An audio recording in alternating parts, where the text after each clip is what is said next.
In Full Zoom is presented by Calvo Enterprises Inc. and IT&E. I'm Nestor and I'd like to welcome our guest this week. That's Dr. Thomas Krise, the president of the University of Guam, who will be retiring from that position about August of next year. Dr. Krise, thanks for joining us. Glad to be here, Nestor. Alpha Day. Alpha Day. Let's start from the start. Since you'll be leaving us at the end of your term, 5-year term in August, I wanted to start at the start where when you first were recruited. What did you know about the University of Guam, and where were you before that?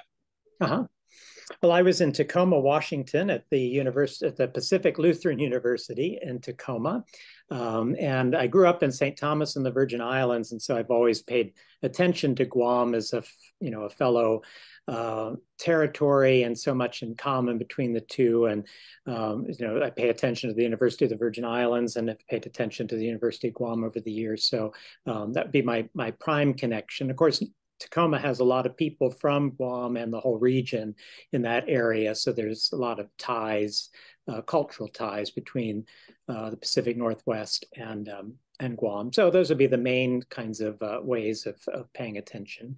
My academic interests over the years has been the Caribbean, so the small islands of the Caribbean. So I have even further interest in universities in the Pacific and the Caribbean and Indian Oceans, other places where they're relatively small islands. So several sort of professional and personal connections. And what did you know about Guam before you got hired? University of Guam, rather.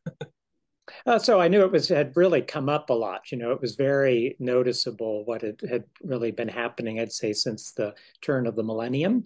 So it's something that people have noticed over the years, that kind of growth. It's the University of the Virgin Islands has also come up quite a bit in that time as well. But it does seem that UOG's really made leaps and bounds, improvements in the last, now in over 22 years. It's been quite a change. So in all kinds of positive ways. Mm-hmm. Yeah, as I mentioned, your 5-year term will be ending in August of 2023. Why are you stepping down at this time? Well, I think it's, you sort of think about these things, these jobs, it's always hard to find a good transition point, but I think it's especially good for what's happening in the university now, the kind of trajectory that we're on, the things that we're going to get done by next summer.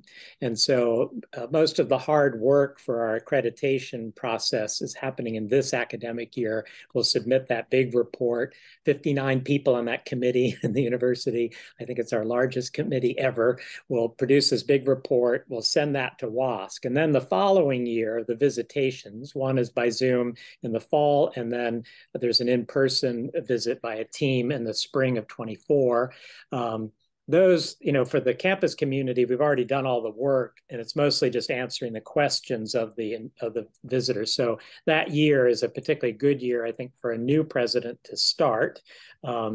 And so I think that's good. Other things that we're getting done, we're going to apply for what's called the Carnegie Community Engagement Classification.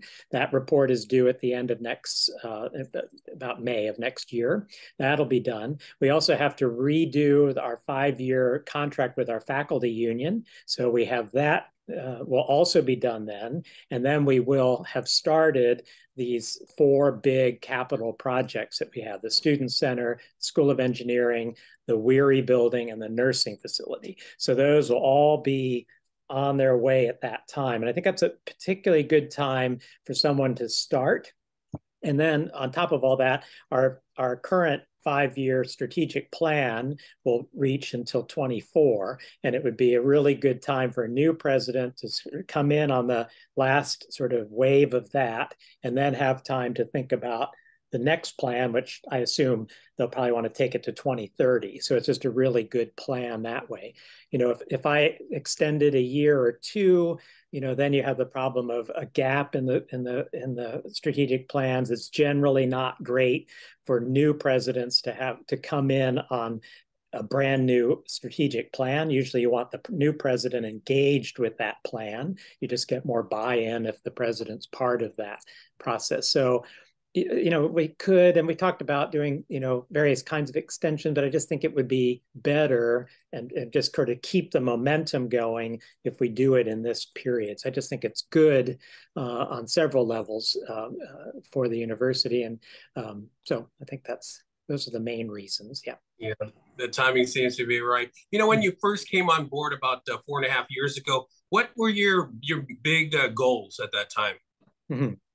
I think, I remarked on the way that I'd noticed how much the university had been on the rise since about the year 2001 or so. And so a part of it was a feeling that we needed to kind of solidify what had all these accomplishments and get recognized for them. So the Parahula strategic plan, the first priority of that is to be recognized as a research university centered in island wisdom. So that is trying to kind of almost take ownership and take credit for all of the work that has gone on to make this university really the university for all of Micronesia, really to be, aspiring to the research university status of places like the University of Hawaii, the University of the South Pacific, universities in New Zealand, Australia, others in the region. And so that was, really kind of taking ownership of that. Another was to really be insistent about the university's DNA as a land grant institution. And really at the center of the land grant idea is partnership with the community. So there are research universities all around the country and the world that really have not a lot to do with their local environment. They're kind of, they do their thing and they're neighbors in the environment, but they're not committed to the local environment. They're committed to their specific things. The land grant is much more about, we are a research university that is deeply embedded and committed to the community, to the economy, to the ecology, to the growth and thriving of this community. And so to declare the importance of that, our second big initiative of this Parahula strategic plan was leading as a partnership institution in Guam and the whole of the Micronesian region. So those would be the two principal things that I think seemed like obvious directions that the university was going in, and basically we needed to claim those and push them along and help the rest of the world recognize that this is what this institution is about. In Full Zoom is presented by Calvo Enterprises Inc. and IT&E. GU Self-Storage, conveniently located near the Harmon McDonald's. We offer affordable rates, online payments, and auto bill pay for your convenience. Plus gate access daily from 6 a.m. to 9 p.m. Call us today at 648-7867 for more information. In Full Zoom is presented by Calvo Enterprises Inc. and IT&E. In addition to UOG's status as a land grant institution, also under your term, you've become a Sea Grant institution. Can you explain that? Yes, that's a big deal. And that's been in the works for a very long time.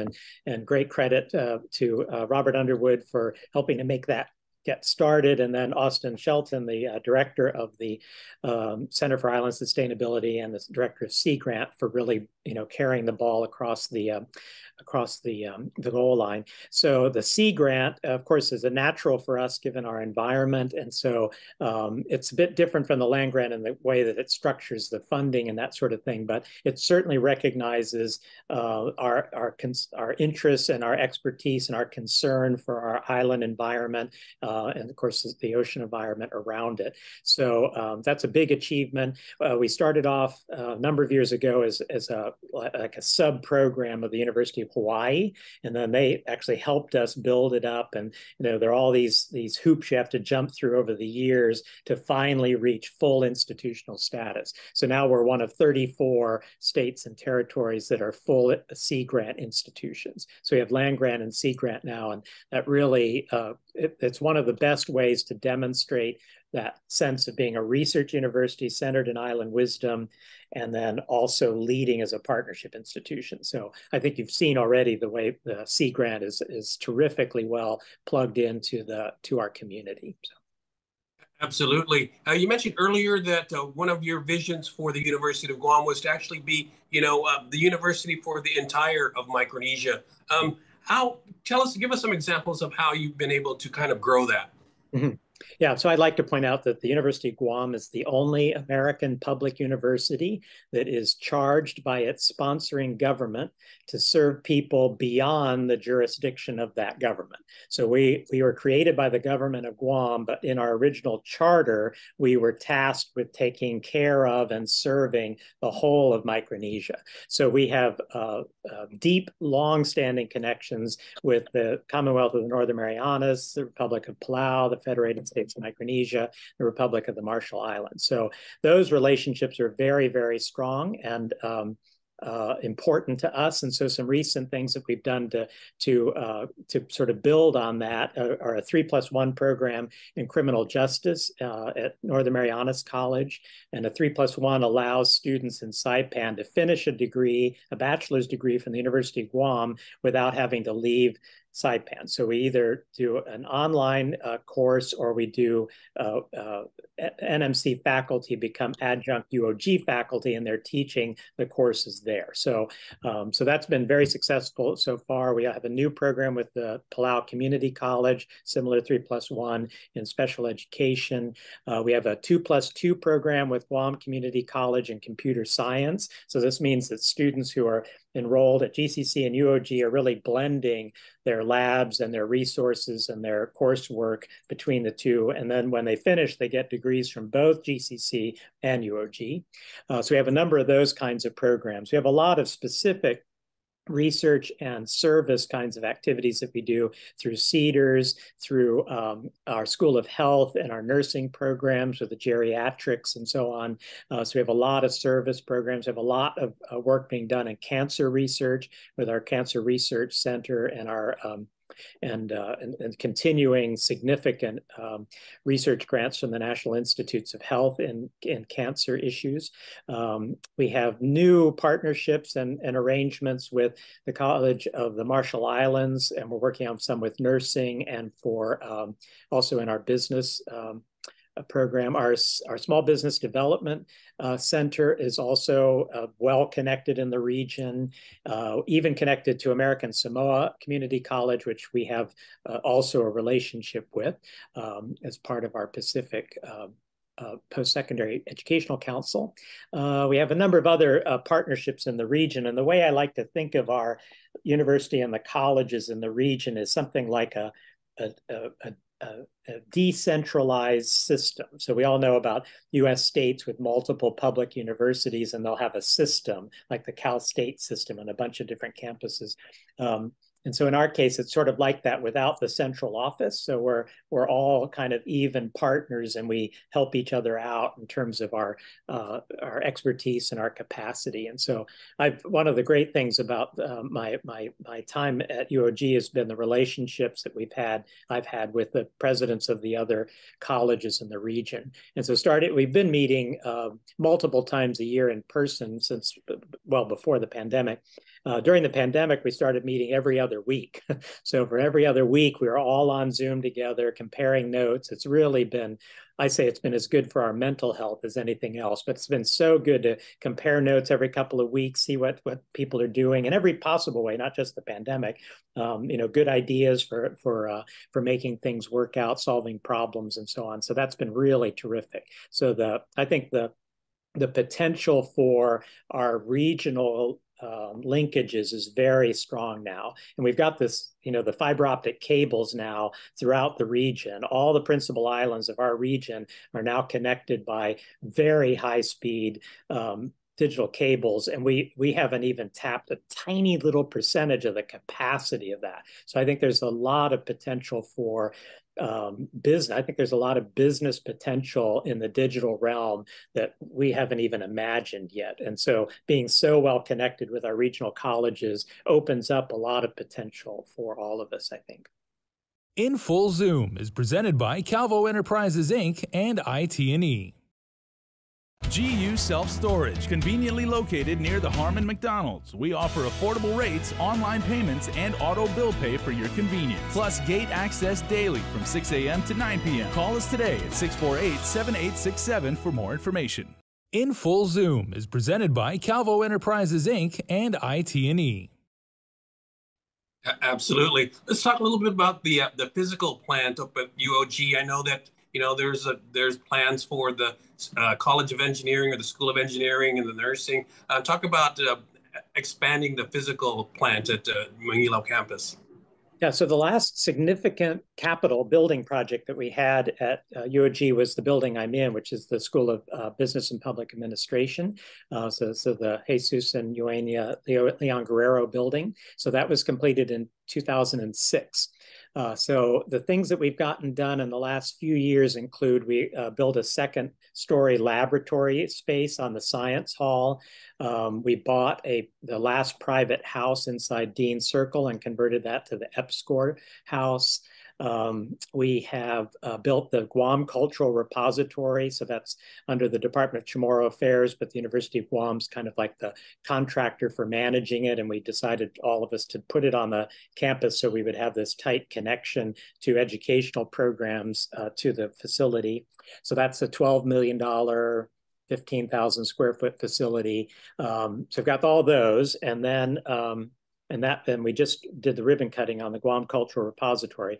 And then now and I just came from a meeting where we're working on the final design issues for the new Student Center. So the Student Center and the School of Engineering will be funded by a $21.7 million loan from the U.S. Department of Agriculture and a $7.1 million grant from Governor Leon Guerrero, who helped us with some inflation problems and cost issues that we had to make that happen. So that's moving along for those two projects. And then we also have a U.S. Economic Development Administration grant of $8.6 million for two new facilities. One will be the Weary Building. That's the Water and Environmental Research Institute of the Western Pacific. We'll have a 3-story building. It'll be in Dean Circle. So when you drive in and turn right into the Dean Circle, it'll be across the street where the parking lots are now, overflow parking, across from the English Language Institute. So the 3-story Weary will be there. Right next door to that will be the School of Engineering, which we think those two institutions will be really good to have close to each other because they have so much, one sort of grew out of the other. And then the final thing under the EDA grant is a 12,000 square foot 2-story structure to expand the nursing. We're calling it the nursing annex, but it'll essentially be a separate building just to the parking lot side toward the President's Grove and President's Lane on that side of the where the nursing School of Health is now. So that's tremendous increase in our capacity in so many areas, and so we're very, very excited to have that. Have all of those resources put together to make that possible. So yeah, and one of the crown jewels of the University of Guam has always been that marine lab, that pretty little place down by the ocean. Talk about your experience with that. Mm-hmm. So the Weary is next door to that. And so once Weary is up on Dean Circle, then the Marine Lab will be able to expand into the existing space of Weary. So we have the committees working on updating our campus master plan for future projects. And so all the things that we do, I mean, just about everything needs some additional space or a different kind of space. So we're in the process now of doing a periodic review to update the master plan to it's really, the Marine Lab is beautifully situated, and there are very few marine laboratories that have the ability for the researchers to put on their scuba equipment and walk from their offices straight into their ocean of study. So it's a particularly good location there for them. But we certainly need more facilities for them. But we did have we've extended during the pandemic. The Seabees from the Navy built us two covering. They redid the big covers over the outdoor lab sections. So on both sides of Marine Lab, they've got these beautiful new structures. So it's had some nice improvements in their space as well. Yeah, you've obviously had a lot of accomplishments in your 4.5 years. Is there anything that you would, if you had more time, would want to work on? Well, we want to continue all of these kinds of directions that we want to go in. And so when we talk about the being a research university centered in island wisdom, one of the things we're talking about is the expansion of our capacities in traditional life ways, in promotion of Chamorro and other regional indigenous language preservation, acquisition, and the study of them. Expanding, I mentioned the Guam Cultural Repository. That facility will give us the potential for doing serious work and helping students develop in archaeology, anthropology, history, and museum studies. There are too few people from our region who are specialists in these areas. All the people, most of the people who come and study our region are from outside the region. So there's great value in developing our own capacity in those areas. So all of that would be sort of representations of that sense of island wisdom, that we know things in this region that will benefit the rest of the world. And so it's incumbent on institutions like UOG to do what we can to foster, to preserve, to expand language, culture, traditions, as well as it's not just traditional life ways, but also modern ways of living out the values of our indigenous cultures in a way that can help the world. Obviously, the world has not figured out all the answers. And so I think our region has a lot to offer the world for how to get along better, how to sustain our environment, how to have economies that are sustainable for us and for others and for generations to come. In Full Zoom is presented by Calvo Enterprises, Inc. and IT&E. GU Self-Storage, conveniently located near the Harmon McDonald's. We offer affordable rates, online payments, and auto bill pay for your convenience. Plus gate access daily from 6 a.m. to 9 p.m. Call us today at 648-7867 for more information. In Full Zoom is presented by Calvo Enterprises, Inc. and IT&E. Talk about the people who have been shoulder to shoulder with you during your term and how they've helped you accomplish what you needed to do. Yeah, all of the accomplishments are really, it's the accomplishments of the university, and it's part of it's just this great momentum that you know, it's decades of 70 years this year, 70 years of persistent effort. And I like to point out that this really is one of the most distinctive universities in the world, and I don't know of another university that is well loved by its community than UOG is. And so, it matters to this community in a way that I don't think many other universities do. So it's all of the people who've committed their work lives and volunteer time and support over 70 years that has made the university what it is. So we're all sort of standing on the shoulders of giants that have gone before, but we've started out as Quonset huts and mighty, and now we're talking about tens of thousands of square feet of new facilities on top of our already very nice facilities. So so we have, you know, tremendous leadership here with Senior Vice President and Provost Dr. Anita Borja Enriquez, and Vice President for Administration and Finance Randy Wiegand, all of the deans, the directors, things like the Research Corporation of UOG under Kathleen Moore-Lynn, the UOG Endowment Foundation under Executive Director Katrina Perez. Tremendous work and partnership. I mean, actually, these building projects that we're doing now are you know, our ability to do this and to gather these resources is so much dependent on our Endowment Foundation and their board of directors, you know, partnering and helping us to make this possible. So you know, we have great supporters in the gubernatorial administration and in the legislature, in the courts even. You know, we've got partners across the island, across the region, who are helping to make this institution what it is. And even, I should mention that we have a lot of super qualified adjunct faculty all over. I mean, our entire community has people who are or have been adjunct faculty at the university. So we really benefit from their expertise and their interest in teaching, you know, sort of next generations and helping to develop our own leadership and capacity. So it's really, I mean, this is a community it's a partnership. I do think of just about everything positive about the future will have at least a little piece of UOG in it. So, yeah, as we speak, you've got about maybe 7 or 8 months left, Dr. Krise. But what would be your best advice to the person who comes in to fill your shoes?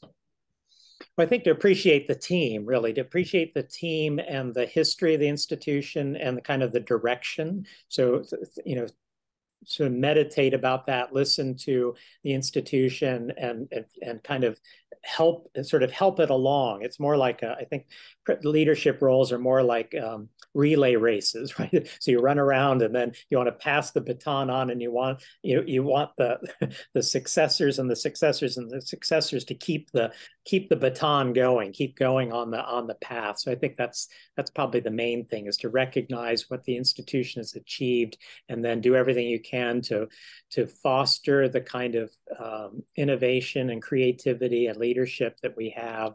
Our fantastic faculty, really great people in leadership roles across the institution, our students, the energy of the students. I think there's just recognizing all that and helping to make it the best thing it can be. I think that's probably the strongest advice. All right, Dr. Thomas Krise, the president of the University of Guam until about August of 2023. Thanks for joining us. Thank you, Nestor, very much. In Full Zoom is presented by Calvo Enterprises, Inc. and IT&E.